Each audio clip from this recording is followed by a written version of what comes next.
September. When we curved up our drive, Edgar Allan Poe came swooping down from the Methodist belfry, shouting, "What fun! What fun!" Wowzer, who had thought he was totally deserted, came bouncing from the barn, leaped to put his paws on my shoulders, and knocked me flat on my back in the grass, where he lovingly washed my face with his big tongue. Rascal and the Crow were soon fighting over something, and Wowzer stopped licking me long enough to put an end to the squabble. It was a wonderful homecoming. Sweet corn was no longer an issue, being dry in the husk. But I had made a promise, and I was honor bound to keep it. I couldn't postpone indefinitely the collar and leash, nor the building of the cage. We had been granted our reprieve, and now we must face our problems. One of those problems was money. I had earned and saved enough to buy one Liberty bond. But my available supply of ready cash was very low. I counted the quarters, dimes, nickels, and pennies in my earthenware crock and decided that if I bought the leash and collar and the lumber and the chicken wire for the cage, it would set me back about 6 months in purchasing canvas to cover my canoe. And that meant the canoe would have to stay in the living room for another winter. Not one of the boys I knew was granted an allowance or would even think of asking his father for a loan. I felt fortunate to be permitted to keep the money that I earned from mowing lawns and selling my garden produce. I took 4 precious quarters from the crock, put Rascal in the basket of my bicycle, and pedaled slowly and sadly downtown.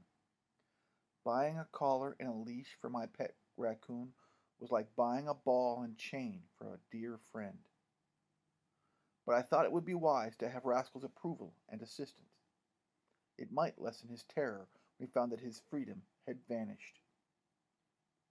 We stopped at Shadwick's Harness and Leather Emporium, which smelled delightfully of tanned leather, saddle soap, and harness oil. It was the perfect place for Rascal to browse, examining the stirrups of both Western and English saddles, the brass buckles on the work harnesses, and the exquisite silver mountings of a set of driving harnesses being made for the local banker's high-stepping team. Garth Shadwick, like his father before him, was a craftsman in leather whose skill was known as far away as the county seat and the state capital. He made handsome leather luggage, custom-fitted riding boots, and engraved book bindings. But most of his trade was in harnesses, the harness-making profession that was threatened by the automobile.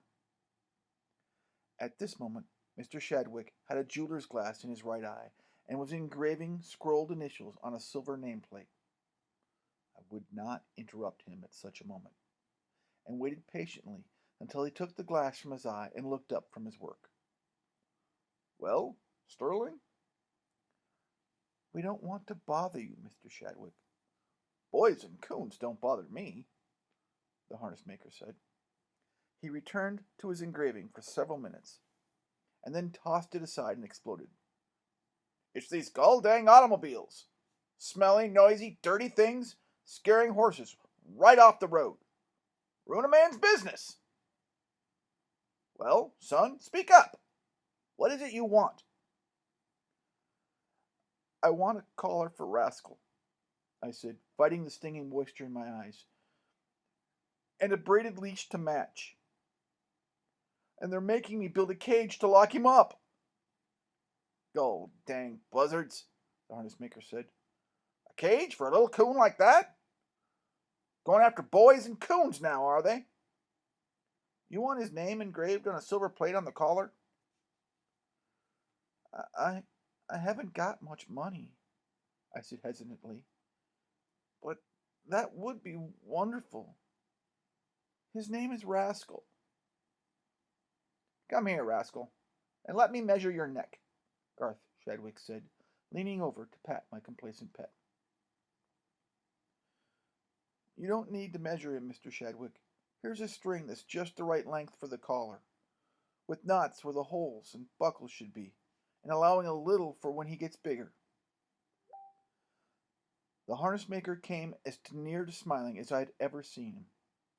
With swift precision, He went to work on a strong, light collar of pliable, golden brown calfskin, about half an inch wide. He used his smallest awl to make the holes and his smallest needle and lightest wax thread. Then he went to his safe and brought out a tiny silver buckle, which he sewed with almost invisible stitches to the collar. It was the sort of work that he would have done if asked to make a harness for a fairy coach. Finally, he put his glass to his eye, and on very small silver nameplate inscribed Rascal in a fine Spencerian script. That's the most beautiful raccoon collar I ever saw in my life, I said. It's the only raccoon collar you ever saw, the harness maker chuckled gruffly. And it's the only one I ever made. Better try it for size. I wasn't certain that Rascal would like to have the collar put around his neck, but I couldn't hurt Mr. Shadwick's feelings.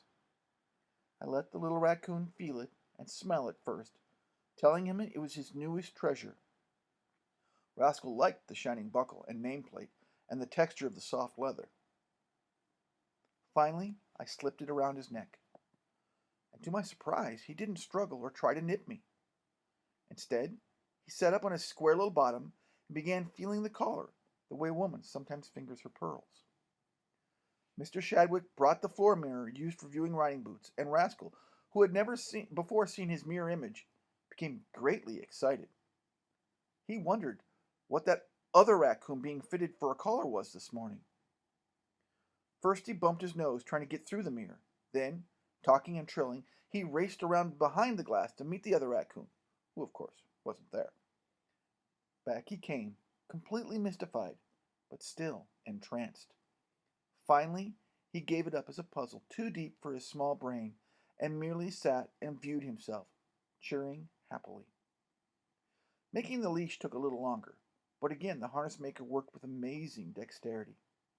He cut 6 very slender strips of the same calfskin, and began the most elaborate job of braiding I had ever seen. His fingers worked so swiftly I could not tell which strand went over and which ones went under and through. The finished leash, inch by perfect inch, was as slim as the tip of my steel fishing rod. At the end of the leash he fashioned a silver harness ring, and to the other end a snap to which to attach the collar. I knew that I didn't have enough money in my earthenware crockpot to pay for such a collar and leash complete with silver fittings. So I put my 4 quarters on Mr. Shadwick's workbench and said it was a down payment, and that I would bring him something every week for the next 6 months. The harness maker gazed off through the window the way Rascal often did, his mind going back, perhaps to his own boyhood, when there weren't any gall-danged automobiles to ruin the finest profession in the world. "Why, son," he said, "I'd be cheating you if I took more than 25 cents for that leash and collar. Now get along with your little coon. I've got work to do." There had been an overcast when we started down the town that morning, but the sun was shining brightly as we pedaled homeward. The opening of school was postponed for a month in the autumn of 1918.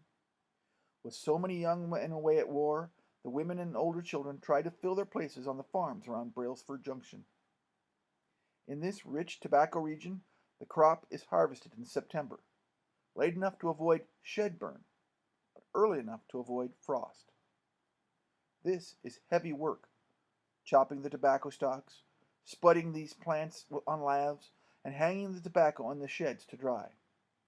I was too slight to be of much assistance in the harvest field, but I continued to produce food in my own war garden, bushels of carrots and beets and potatoes. I used my garden as justification for delaying the building of Rascal's cage, but I knew that his imprisonment could not be postponed forever, particularly after he had developed a craving for a new nocturnal delight, the grapes hanging in purple clusters in nearby arbors. Rascal also sampled apples of many varieties, Jonathans, winesaps, Tolman Sweets, and he was growing increasingly casual about about a bearing. Oh, and he was growing in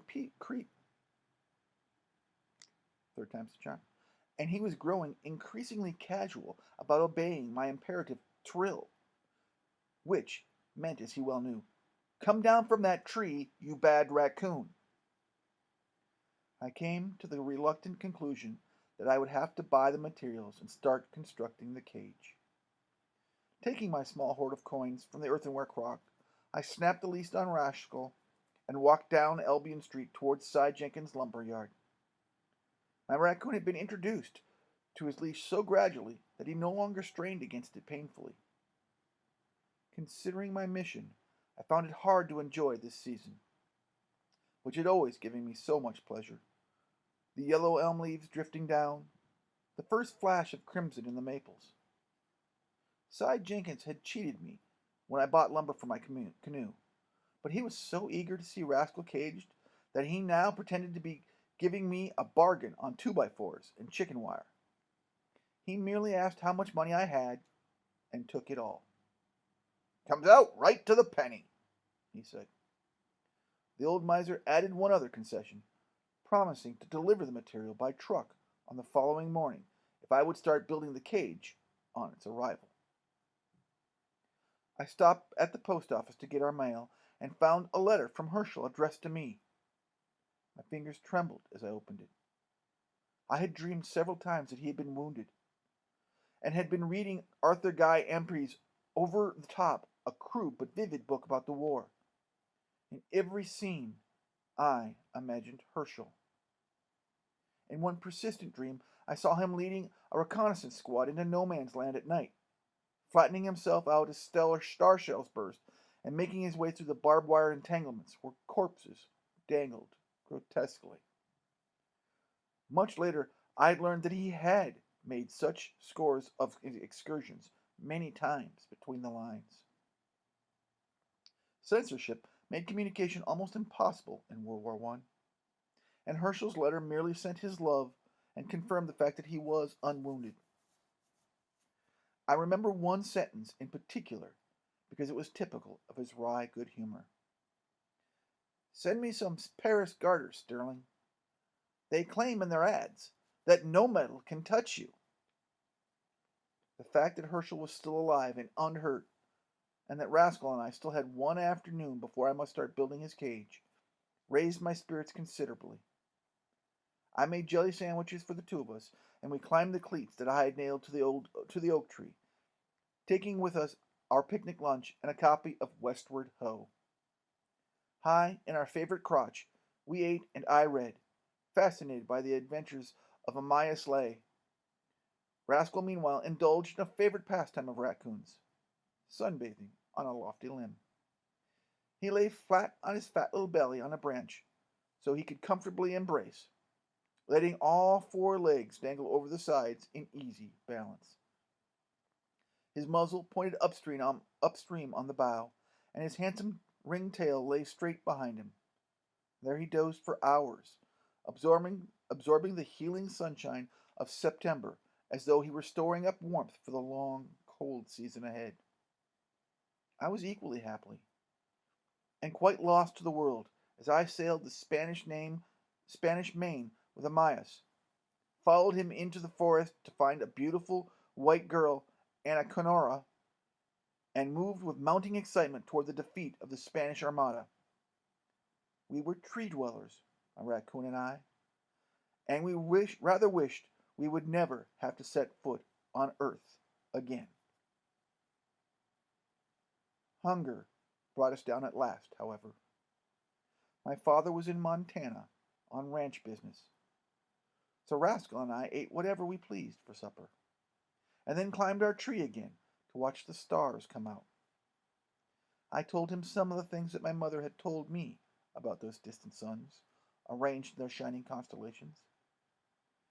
And then I had a sad but happy thought. If Ursa Major, the Great Bear, was my constellation, Ursa Minor, the Little Bear, was by natural right Rascal's constellation.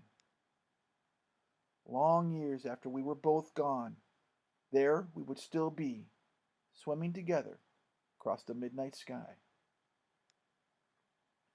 There were two things I must do: plan the cage carefully, and convince Rascal that it would be a pleasure to live in his new home. I had been observing him closely for the last few days to discover which part of the backyard he enjoyed most. There could be no doubt about his preference. It was an area about 12 feet square which extended from the base of the oak tree below his hole to the side of the barn. This included a smooth expanse of grass and white clover, and my bait pool with its running water and constant supply of minnows. Just as I had let Rascal become slowly acquainted with his collar and then his leash, I now invited his help in constructing the cage. When the wire and 2x4s arrived, I laid out the square, dug holes for the posts, and also sank a 6-inch trench along each side for pegging down the bottom edge of the wire. Rascal enjoyed all this activity without understanding its true meaning. He reached into each excavation, crawled back and forth through the central tunnel in the rolls of the chicken wire, fished languidly in the bait pool, or merely went to sleep in the grass. My father sent a postcard from Montana saying he would not return for another 10 days or 2 weeks. Fortunately, we ran a charge account with the meat market and at one of the groceries. But to raise money for staples and hinges, I had to dig and sell 2 more bushels of my potatoes. I was somewhat lonesome and very grateful for Rascal's companionship night and day. Possibly, I could have built the cage in less time had I not been aware of its purpose. However, the posts were soon set, and in another day, the framework nailed together.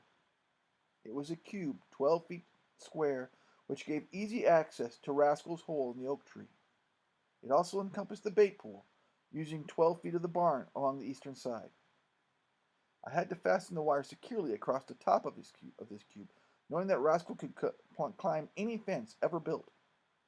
I used an old screen door for the principal entrance, nailing chicken wire to the frame and hinging the door to a sturdy post. But during the several days I spent building the cage, I was careful not to close this exit. Never for a moment did Rascal feel penned in. I fed him his favorite foods within the wire, always dreading the day I must hook the door. It seemed to me a wicked thing to take a wild raccoon kitten from the woods, a little animal who loved speed and adventure and exploration, and to imprison him like an animal at the zoo. I had seen the big cats and bears pace up and down their cages in hopeless misery. Would Rascal yearn like that for his lost freedom? He must have more space, I thought, and more shelter. Then I had an inspiration. I hurried to my workbench to get a compass, brace and bit, and a keyhole saw. Making sure that my calculations were right, I drew a circle on the side of the barn, big enough for a raccoon, but too small for a dog. Then I bored 4 holes within the circle, using my slender saw cut a neat opening into a long disused box stall inside the barn. Finally, I sanded the edges of this doorway so that it would not scratch Rascal, and I showed him the result. Rascal loved holes of all sizes, from crayfish holes to be explored with a sensitive paw, to holes such as this one, big enough to crawl into. While I put fresh straw in the box stall and enclosed it with chicken wire, my raccoon spent most of his time going in and out of his pleasant little door. His home was becoming more attractive day by day. He still didn't understand, however, that I was building him a prison. And every time the neighbors asked when I would lock him up, I said, maybe tomorrow. The most exciting event in Brailsford Junction each September was the Irish picnic and horse fair. It was always held on a Saturday, somewhat earlier in the month than the county fair in Janesville. to which many of the racehorses and exhibitors later gravitated. I do not know why it was called the Irish Picnic, since a very small percentage of our town was Irish. But they did possess most of the good trotters and pacers in our area, and in all probability had instituted these races which now attracted spectators by the hundreds. Mike Conway, our neighbor to the west, owned a terrific trotter, a spirited stallion that had sired several of the most likely colts and fillies in the county.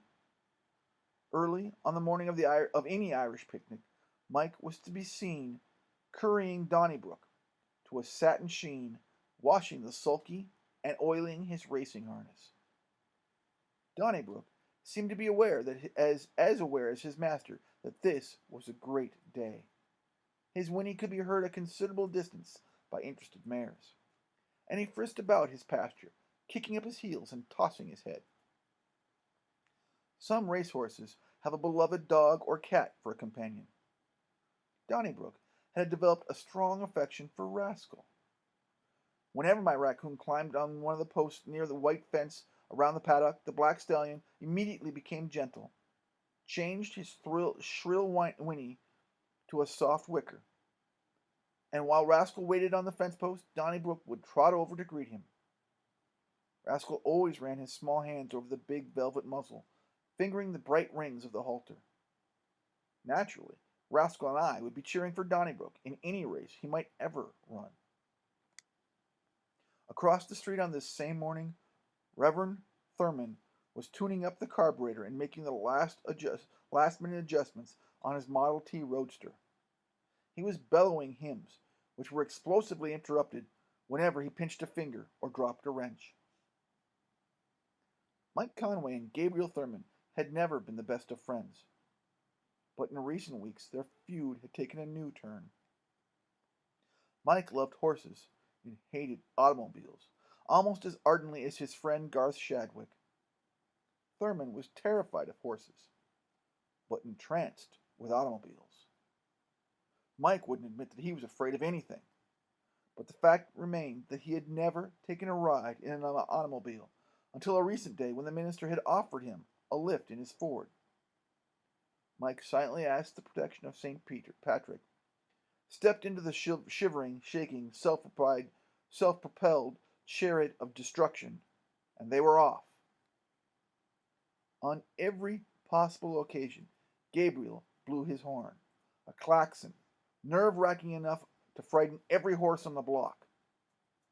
And as he turned from Albion onto Fulton, the principal business street, the minister pulled down the gas lever and went roaring through the traffic with satanic delight, while Mike muttered a fervent "Hail Mary!" and turned a patriotic green. Mike made a point to return the favor. 2 days later, he hitched his training cart to Donnybrook and offered Thurman a ride across town to his church. The minister, who wasn't entirely dim-witted, said thank you just the same. Mike taunted him a little about his courage, and Gabriel flushed a bright pink and climbed into the cart. The trot down Albion was not too frightening, but the established course was Fulton Street, as both men knew. In front of Pringle's store, Mike touched the ever-willing stallion. By the time they had reached the Tobacco Exchange Bank, Donnybrook had hit his top speed. Thurman didn't start calling upon Jehovah until they were abreast of the Badger Ice Cream Parlor, but long before they reached the Monarch Laboratories, which produced the nerve tonic for just such occasions. His eyes were rolling, and he was screaming, "Help! Murder! Runaway horse! Let me out, you fool!" The entire town knew all about both rides, and the best-informed gossips insisted that Conway and Thurman had made some sort of wager, highly improper on the part of the minister, and the mysterious payoff might come during the day of the Irish picnic. So I was as curious as everyone else. So taking Rascal on my shoulder, I crossed the street to Thurman's parsonage, where he continued to work on his car. "I'd be glad to polish your brass radiator," I said. Reverend Thurman glared at me and at Rascal. The best way to polish a radiator is with a coon pelt. And if that animal of yours ever invades my property again, you wouldn't do that to my pet raccoon. Oh, yes, indeed. I certainly would, said the terrible-tempered minister of the gospel. I'll tack his hide right up in the woodshed. Thought you were going to lock him up in his cage, as you promised. In a few days, I said. You can see I've got him on a leash. Step in the right direction, Thurman granted. I knew it was impolite, but my curiosity was now quite out of control. I was slightly shocked to hear myself asking, What's your bet with Mike Conway, Reverend Thurman? Bet? Thurman shouted. What bet? Ministers never bet. Now you and your coon stay out of here. And stay out of here. We returned to our front porch, and Rascal and I sat in wicker chairs, watching a veritable parade. Our street was on the direct route to the fairgrounds, and all the exhibits, and livestock, the racehorses, and the automobiles must come past us in review, as though we were judges or privileged guests. There are always a few well-groomed hunters and hackney ponies, thoroughbreds, and Tennessee walking horses, five-gaiters, and other pampered creatures moving with pride and grace toward assured white, red, or blue ribbons. But our region was one of the working prosperity rather than the effortless luxury. So most of our beautiful horses were of the draft breeds. We had massive Belgians, often weighing more than a ton and standing 17 hands high, Suffolks, Clydesdales, and Percherons.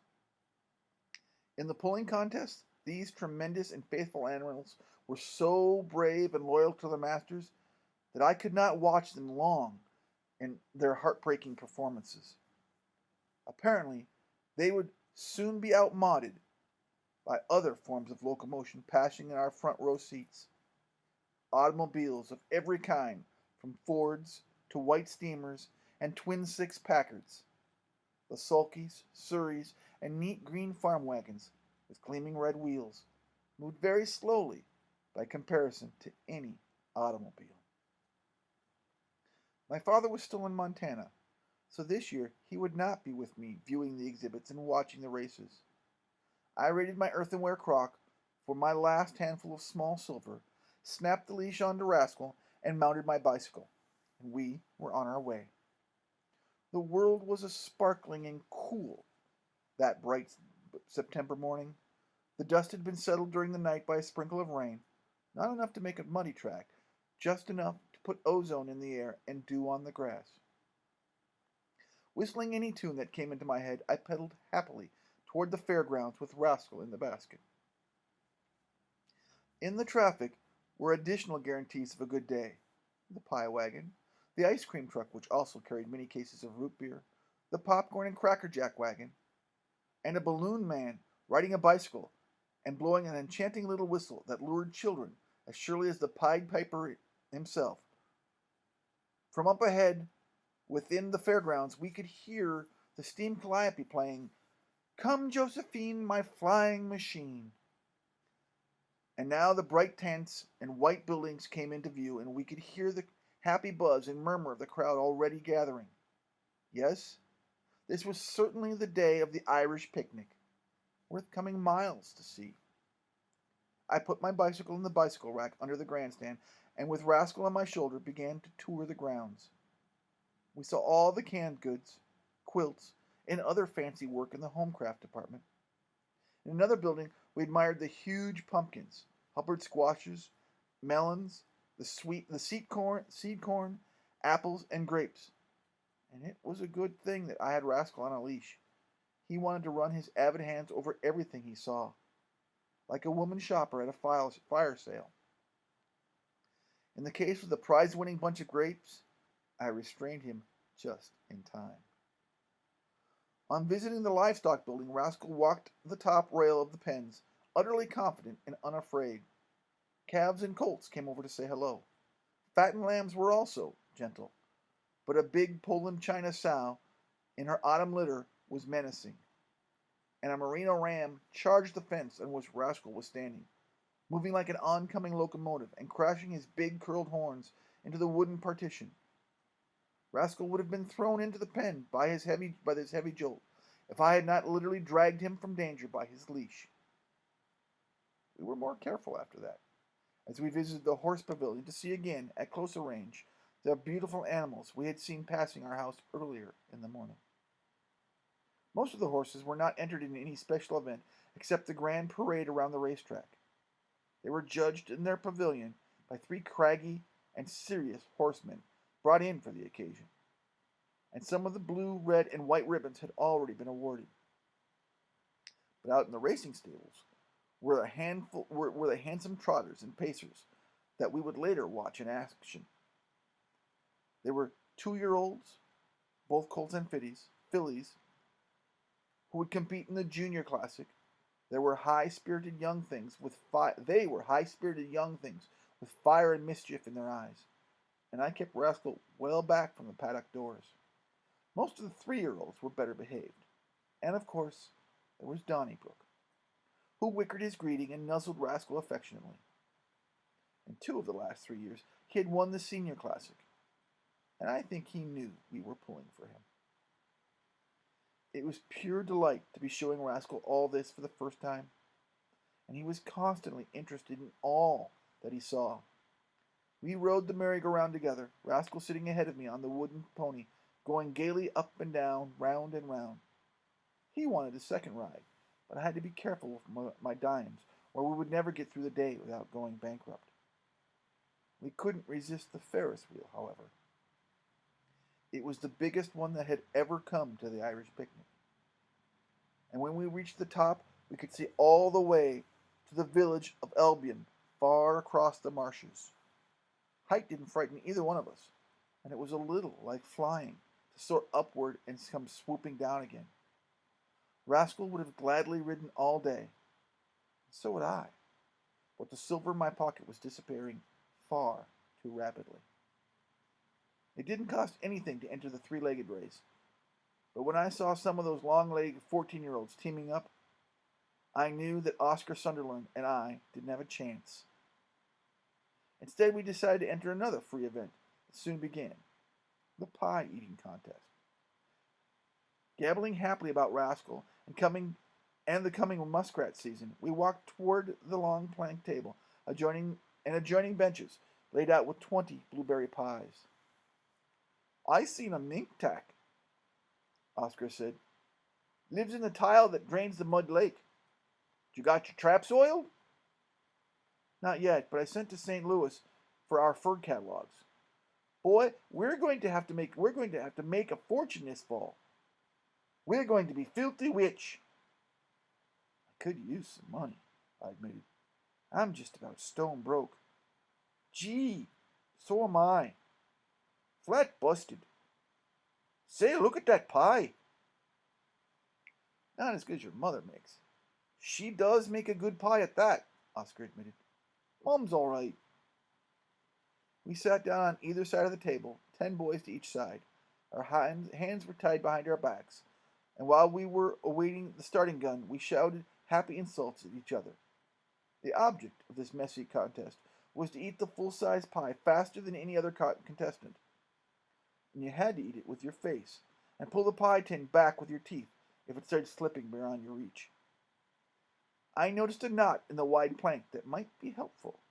If I could maneuver the pie tin right up against that knot, I could really dig in. Then I discovered that I was directly across the table from Slammy Stillman, and I knew this would be the toughest pie-eating contest I had ever entered. Slammy was the biggest, greediest, meanest 12-year-old in town. We hated each other with a fine, soul-satisfying hatred born of many fistfights, in which I was always outweighed and outslugged. But by boyhood rules, you could never refuse to fight. We glared at each other balefully. This was a grudge fight to the last blueberry and the last crumb of pie crust. Bang! We were off, and a good juicy plunge through the crust and deep into the berries. The knot in the plank helped a little, but not enough. It held the pie for about 3 good slurps and then let it slip. There was so much commotion and noise and splattering of blueberries, with some boys practically lying on the table trying to recover their pie tins, that it was hard to see who was winning. The crowd around us was roaring with laughter, but it wasn't funny to us. We were desperate, exasperated, covered with blueberries, and breathing hard. Everybody wanted the $3 grand prize, not to mention the glory and the blue ribbon. I was practically certain that only Slammy Stillman was ahead of me, and I didn't see how I could ever catch up. Then my best friend came to my rescue.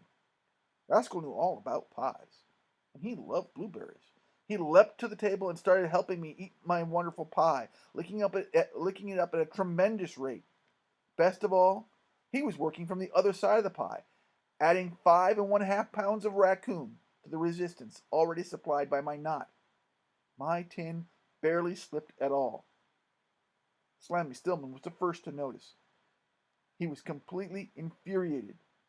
This character, who never abided by any rules, started screaming, "Cheater! Cheater! Look at that cheater!" While Slammy was yelling, he couldn't eat pie. Rascal and I were gaining on him fast. The judges were laughing so hard they couldn't catch their breath to shout a ruling. Rascal and I came in strong on the last lick and ate the pie ahead of our nearest competitor, who luckily was Oscar Sunderland. Neither Spaulding nor Hoyle has ever published a handbook on pie eating contests, and the judges went into a huddle that became vociferous. Rascal and I were partially disqualified. Oscar got the $3 and the blue ribbon, which made me happy because Oscar was my trapping partner and as nearly penniless as I. But I received the consolation prize, a real league baseball autographed by every member of our local team. Slammy would have been red in the face if he hadn't been completely blue in the face. All day long he grumbled and threatened, shouting "Cheater!" whenever he saw me and my raccoon. It was a delicious victory. The September sun was directly overhead, but for some reason Rascal and I did not respond to the dinner bells being rung by warm and hearty matrons serving food in several denominational tents. On the Methodist menu were roast chicken with dressing, 3 vegetables, and blueberry pie. It was this last item that convinced us that we didn't need a noonday meal. At 2 in the afternoon, the horse racing began. A beautiful bay filly from Janesville nosed out the favorite colt from Madison in the Junior Classic. She had the movements of a Swiss watch, lifting her feet proudly, her muscles rippling smoothly. After this upset, the 3-year-olds performed at a more predictable rate, with a magnificent pacer from Stoughton breaking the track record for 8 furlongs. As race followed race, however, the spectators asked each other, "Where's Donnybrook?" Mike Conway was not tiring his black stallion. Much as he enjoyed winning the Senior Classic, he had another aim in view today, an all but impossible hope that he could outrun a greater menace than any competing horse. In fact, Gabriel Thurman's Model T. There were probably no more than 50 trotters who could have pulled a sulky 1 mile in 2 minutes. Possibly 90 pacers have achieved this immortality. Generally speaking, it takes a great horse in harness racing to speed 1 furlong in 15 seconds, or a mile in 2 minutes. Similarly, unless handled by a racing driver, few early Fords could top twice this speed, 60 miles an hour, or a mile a minute. The mathematics of this race seemed obvious. A very fast trotter was matched against a well-attuned Ford. By any sensible odds, Reverend Gabriel Thurman should have been asked to drive his tin lazy around 4 times around the half-mile oval, while Donnybrook wheeled Mike Conway twice around this track. All through the grandstand, the news spread swiftly. Mike had bet that he could go twice around the track, while Thurman and his Ford made a mere 3 rounds. There was one shrewd catch, however. Donnybrook needed no cranking, and Thurman must wait for the starting gun before cranking his Ford, jumping into his roadster, and streaking off after the stallion and his master. Mike Conway had watched the impatient and impetuous Gabriel Thurman crank his Ford on many occasions. He knew that Thurman always took reckless chances in 3 departments. He placed the gas and also the spark lever much too low. When aggravated, he always jerked the choke wire, which he merged at the left of the crank, thus flooding his carburetor. Mike was no mechanic, but he had often used his stopwatch on Thurman's futile attempts to start his car. Gabriel Thurman was aware of his impetuosity. He knew that in his eagerness to make his Ford rumble and roar, he caused backfires that nearly broke his arm. He was being tremendously cautious, putting the spark and gas barely below the permissible level, and promising himself that he would not touch the ring attached to the wire that primed the carburetor. The flag was lowered, the barrier raised, and Mike and Donnybrook were off in a flash. It was a sheer joy to watch that stallion lift his white stocking feet. Mike rode comfortably on the seat of the sulky, as much a part of his trotter as though he had been astride. Gabriel Thurman gave the crank a whirl and was nearly knocked into the dust by the backfire. He rushed to the steering wheel, adjusted the gas and spark, and tried once again. A very small poof created such exasperation that a minister pulled the priming yank with a desperate yank, the priming wire with a desperate yank. The carburetor flooded until it dripped gas beneath the car. By this time, Mike Conway and Donnybrook had completed a full round of the track and only had one more to go. But by luck, rather than skill, Thurman now started his Ford, and off he blasted, sounding his klaxon and pulling the gas lever to the lowest notch. This was almost an even race. Even if the Ford could make 60 miles an hour, what Donnybrook held to 30. On the open road, Thurman might have won, but taking the curves without leaping the fence was his problem. Donnybrook crossed the finish line leading by 2 lengths, the indisputable winner. There was one other reward for Rascal and me. Donnybrook moved over to the fence where my raccoon was watching and waiting eagerly. More than 1,000 spectators enjoying the sight, Donnybrook nuzzled Rascal, while Rascal ran his hands all over the stallion's nose and bridle. Once again, we had tasted victory. I came home in the early evening to an empty house. I called the telegraph office and the railroad station to learn if my father had wired from Montana telling me when he was coming home, but of course he had sent no message. I took Rascal to his cage and sat for a long time talking with him and petting him while he ate his evening meal. Then, steeling myself to the dreadful deed, I stepped from the cage and closed the door behind me, hooking it firmly on the outside. Rascal didn't understand what had happened at first. He came over to the door and asked me politely to open it and let him out. Then the thought suddenly struck him that he was trapped, caged, imprisoned. He ran swiftly around the square of the wire, then into the barn through the hole that I had cut, and all over that inside enclosure, then back again, frantic now. I went into the house to get away from his voice, but it came to me through the open windows, pleading, terrified, asking for me, telling me that he loved me and had always trusted me. After a while, I couldn't stand it any longer. I went out and opened the wire door. He clung to me and cried and talked about it, asking that unanswerable question. So I took him to bed with me, and we both fell into a fitful sleep, touching each other again and again throughout the night for reassurance.